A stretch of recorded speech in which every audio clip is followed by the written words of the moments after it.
Buenas tardes, compañeros. Somos el equipo 9 de la materia de endocrinología. Nosotros vamos a exponer sobre el adenoma hipofisario hipersecretor de la hormona de crecimiento.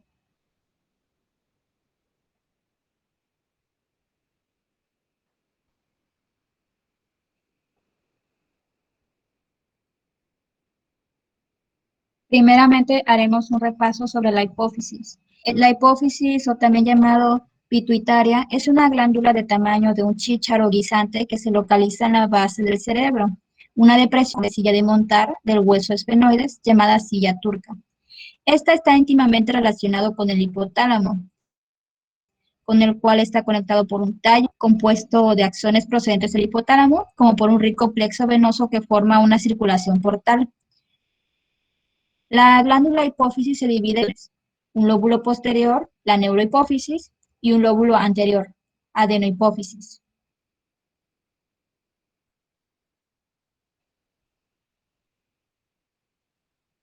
La hipófisis anterior se compone de células epiteliales derivadas embriológicamente de la actividad oral en el desarrollo. En las secciones histológicas de rutina se observa un colorido conjunto de células que pueden mostrar un basófilo, eosinófilo o con poca tinción.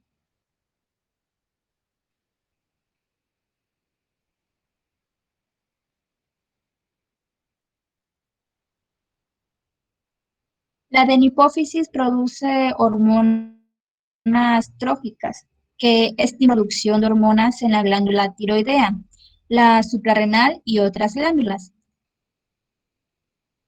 La liberación de estas hormonas hipofisarias se da por factores producidos por el hipotálamo, aunque la mayoría de los factores producidos por este son estimuladores y promueven la liberación de hormonas hipofisarias, como por ejemplo la somatostatina. También hay inhibidores. Hormonas, eh, la hormona adrenocorticotropa, la hormona estimulante de la tiroides o la hormona del crecimiento, la hormona gonadotrópicas y luteinizante y prolactina. Estas son de las que produce la hipofisaria. Siguiente.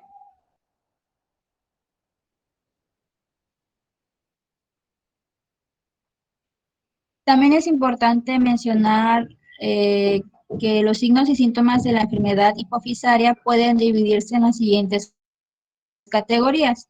El hiperpituitarismo, que es una secreción excesiva de hormonas tróficas, y el hipopituitarismo, que es una deficiencia de hormonas tróficas por diversos procesos destructivos que dañan la hipófisis,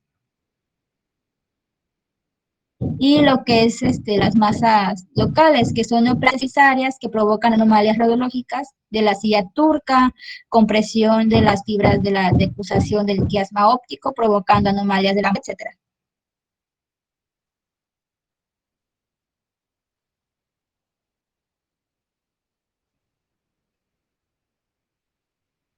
Ahora la hormona del crecimiento. Esta también es llamada somatotropina, sintetizada y secretada por células específicas del lóbulo anterior de la hipófisis, llamadas somatótropos. La tasa de producción de hormona en adultos, al contrario de lo que es casi tan alta como en los niños.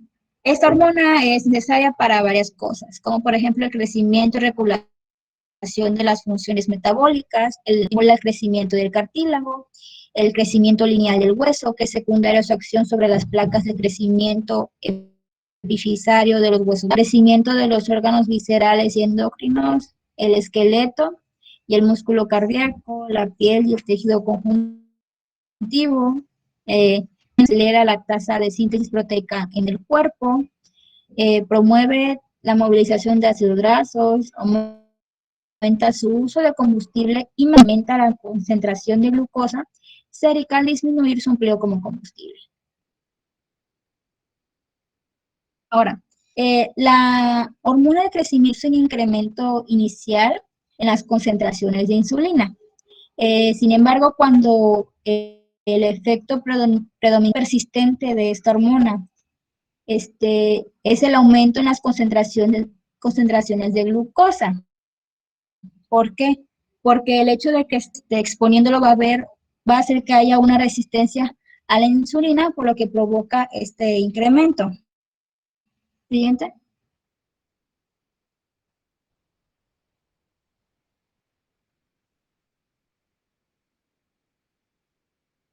Muchos de los efectos de la hormona de crecimiento dependen de los IGF o somatomedinas, que son producidos principalmente por el hígado. El crecimiento no puede causar por sí misma el crecimiento de los huesos, por el contrario, actúa de forma indirecta a través de la síntesis de IGF por el hígado. Estos IGF actúan en el cartílago y el hueso para promover su crecimiento. Se han identificado a IGF y de estos cuatro, el más importante, el más relevante es el IGF-1, que es la somatomedina C. Siguiente. Ahora, la hormona de crecimiento se transporta libre en el plasma y tiene una vida media de 50 minutos. Hay dos hormonas hipotalámicas que regulan la secreción de la hormona y son la hormona liberadora de GH o que aumenta la liberación de la hormona de crecimiento y la somatostatina que inhibe la inhibición de la hormona de crecimiento.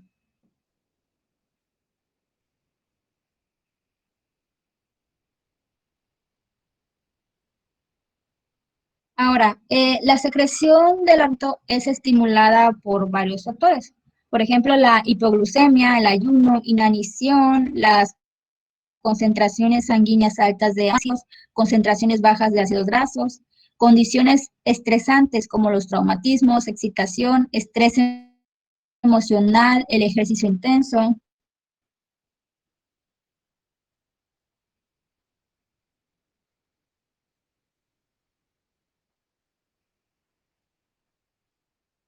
También la GH se inhibe por concentraciones altas de glucosa, concentraciones altas de ácidos grasos en la sangre, el cortisol, la obesidad.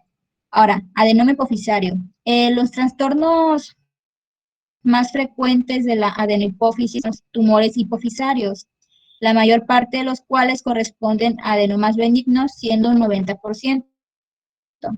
Estos son neoplasias epitelinignas y se originan de varias células que explicaremos más adelante.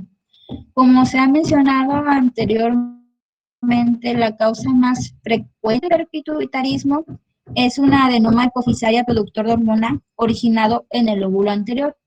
Hay otras causas menos habituales, como son las hiperplasias y carcinomas de la hipófisis anterior, secreción de hormonas por tumores extrahipofisarios y ciertos trastornos.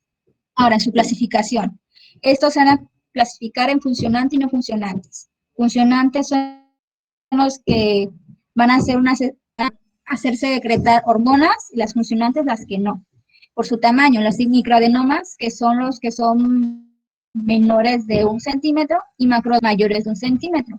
Y según las hormonas producidas por las células neoplásicas, dependiendo de qué sea el adenoma, de qué tipo de célula nazca, se podría decir, digámoslo así, se va a llamar.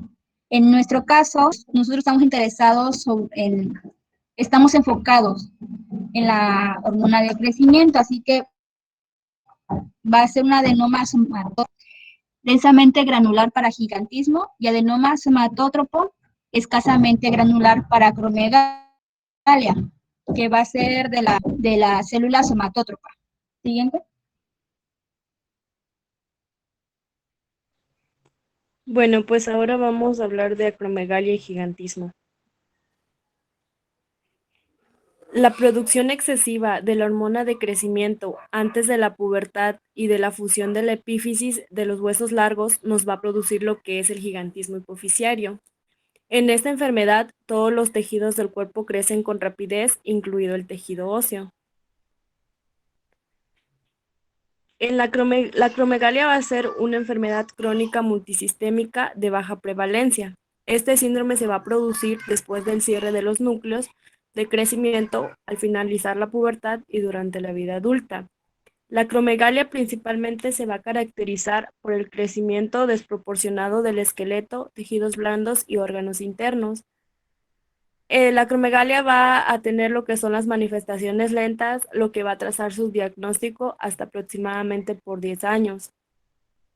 Como consecuencia del aumento de la hipersecreción de la hormona de crecimiento, usualmente por un tumor pituitario y de su acción sobre los tejidos, lo que nos va a producir los cambios faciales y acrales, pero también de órganos como lo es el hígado, el corazón, la glándula tiroides y la piel. Su etiología, el 90% de los casos se debe a un adenoma o una hiperplasia hipofisiaria. El otro 20% de estos pacientes tienen el síndrome de Matt-Hunnal-Brin y el 1% de los casos se va a relacionar con la producción exagerada de la hormona liberadora de la hormona del crecimiento.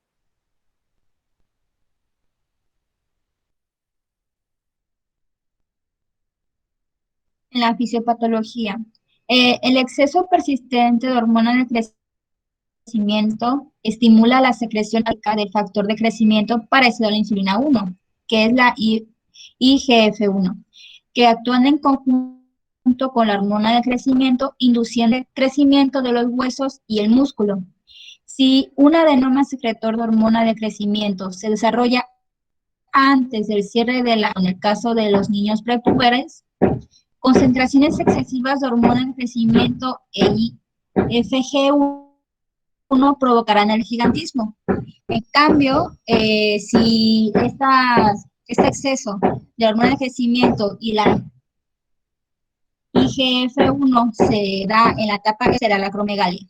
Ahora, en el desarrollo de somatotropinomas esporádicos se han sugerido algunos mecanismos que son la hipersecreción hormonal, que se demostró que la hipersecreción de la hormona liberadora de hormona de crecimiento induce proliferación e hiperplasia de los somatotropos hipofisarios y podría intervenir en la formación de adenomas. Los oncogenes, las mutaciones de la subunidad alfa estimuladora de la proteína G, mutación GSP, han sido descritas en más del 40% de los adenomas hipofisarios secretores de GH. Dichas mutaciones en la cadena alfa hacen que G-alfa esté permanentemente activada, produciendo una activación constitutiva de la adenyl-ciclasa y altos niveles intracelulares PC. Este mecanismo va a ser lo que promueva un crecimiento celular continuo y desempeña un papel causal en la transformación neoplásica. También otros factores genéticos y moleculares en la cual intervienen el PTD, FG, FR4, PTTG, pérdida de heterogeneidad del cromosoma 11, entre otros, han sido evaluados y sus resultados realmente no son muy poco concluyentes. También puede presentarse en forma hereditaria familiar, formando parte de los siguientes síndromes, que es el NEM1, el complejo de Carney, el síndrome de McCune-Albrecht, que es un trastorno caracterizado por la asociación de plasia fibrosa ósea poliostótica y manchas cutáneas café con leche y diferentes endocrinopatías. Aproximadamente el 20% de los pacientes con este síndrome cursan con exceso de hormona de crecimiento y un tercio de ellos presentan adenoma de hipófisis, talla familiar, que es definida cuando dos o más casos de acromegalia o gigantismo se presentan en una familia nauseabundo de carne.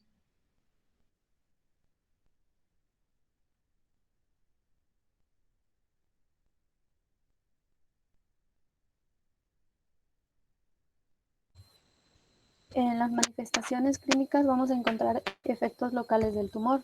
Entre estas va a haber crecimiento de la hipófisis, defectos en los campos visuales, parálisis de los nervios craneales y cefaleas.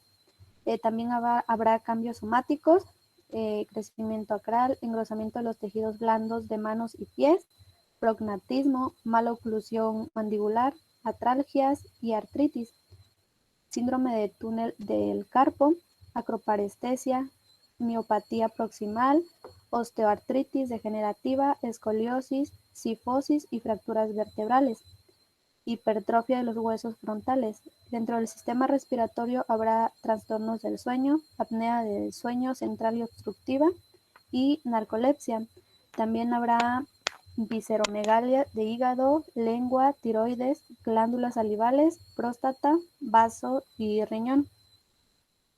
En el sistema cardiovascular habrá hipertrofia ventricular izquierda, hipertrofia septal asimétrica, cardiomiopatía, hipertensión arterial, enfermedad cardíaca congestiva.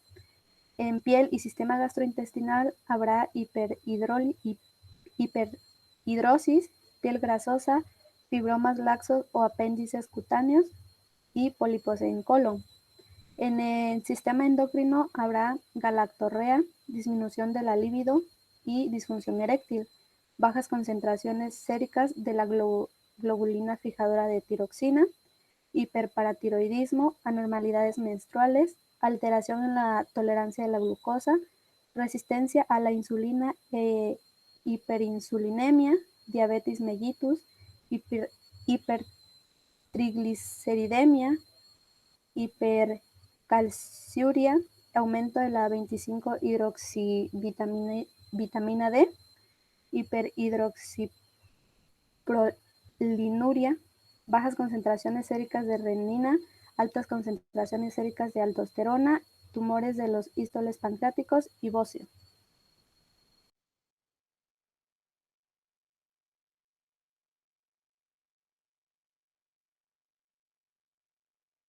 En diagnóstico podemos diagnóstico bioquímico y diagnóstico por imágenes.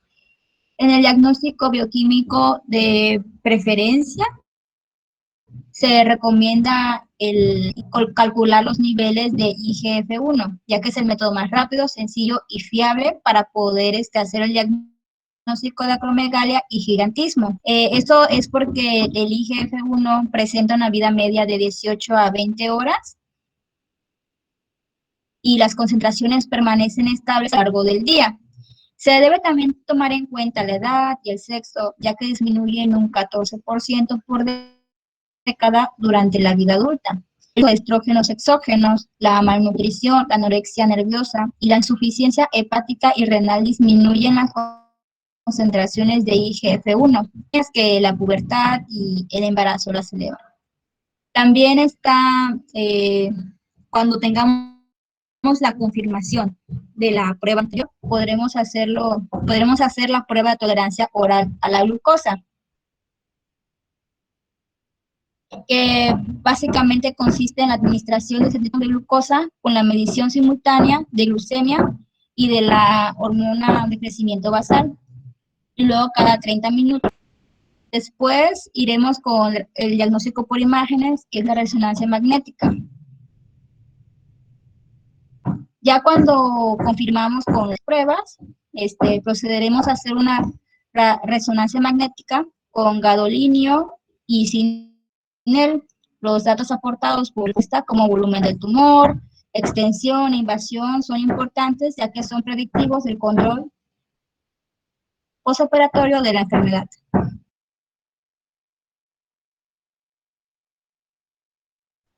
Bueno, ahora hablaremos sobre el tratamiento. El tratamiento de primera línea en el manejo de la acromegalia es la cirugía, que esta va a ser una resección esfenoidal del tumor de la hipófisis. Y la detección temprana del tumor es clave, ya que es probable que las personas con acromegalia se curen y tengan menos complicaciones. Se va a realizar una resonancia magnética a las 12 semanas para determinar si existe tumor residual y, si es el caso, se va a iniciar con un tratamiento medicamentoso, que va a ser de acuerdo a síntomas del paciente, pero principalmente se da análogos de la somatostatina, que estos van a ser la ocreatida, ocreotida y la lanreotida, cada 4 semanas, y se utilizan como terapia adyuvante para que cuando no se logra resecar por completo el tumor.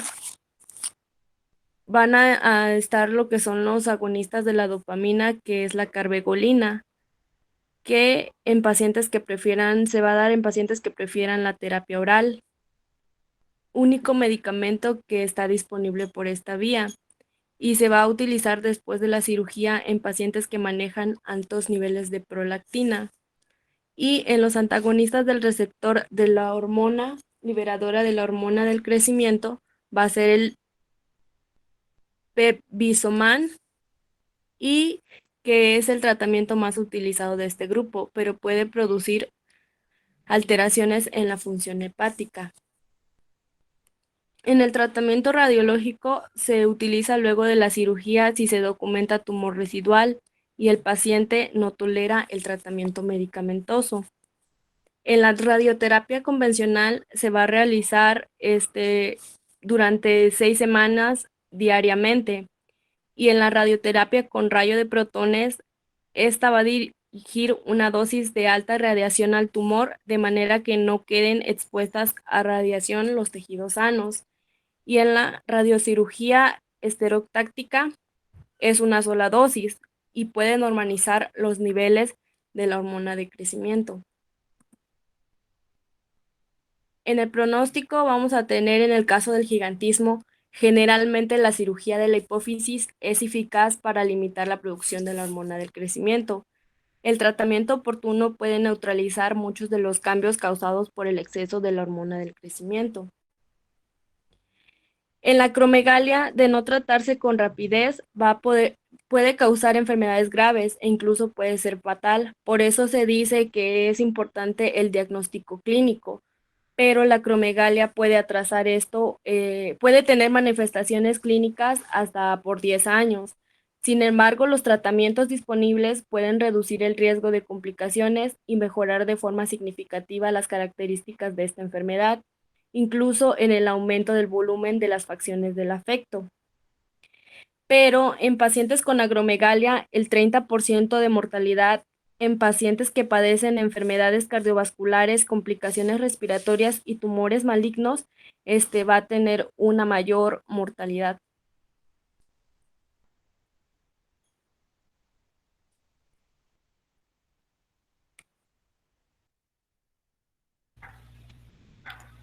Y bueno, con el caso clínico tenemos un caso del país de Cuba, del estado de La Habana. Este caso clínico es de una acromegalia, de un adenoma hipoficiario hipersecretor de hormona de crecimiento.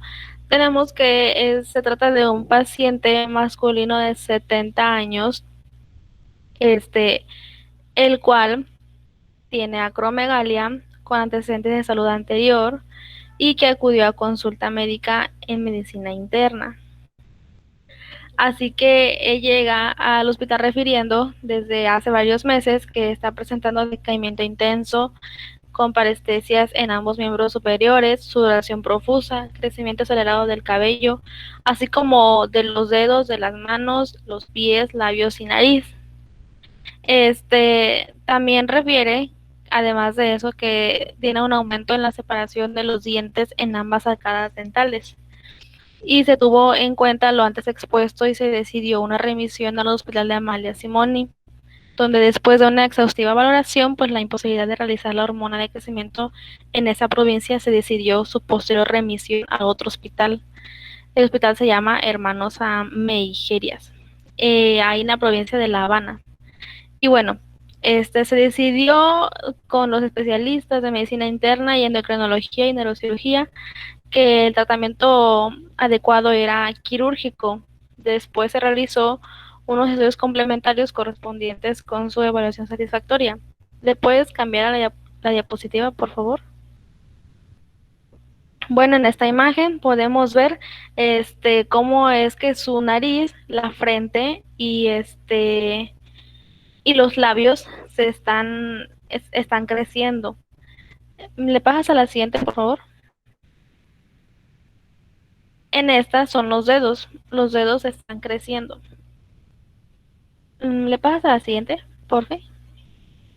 Bueno, después de la operación se hicieron exámenes físicos y y otros exámenes complementarios, los cuales fueron totalmente satisfactorios. No hubo ninguna complicación, la operación estuvo muy bien, así que pues no hubo alguna otra complicación. ¿Le puedes pasar a la siguiente, por fin?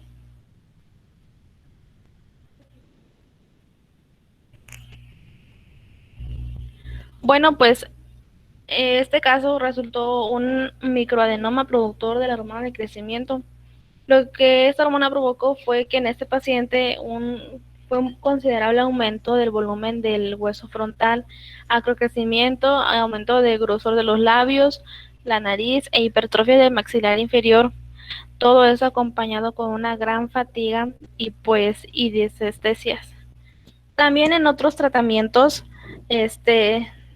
se da de la acromegalia se da el uso de los fármacos como los análogos de la somatostatina, los agonistas de dopaminérgicos y los antagonistas del receptor de la hormona de crecimiento, aunque el tratamiento mejor o bueno, el tratamiento más efectivo es el quirúrgico. Y pues hasta aquí sería nuestro tema.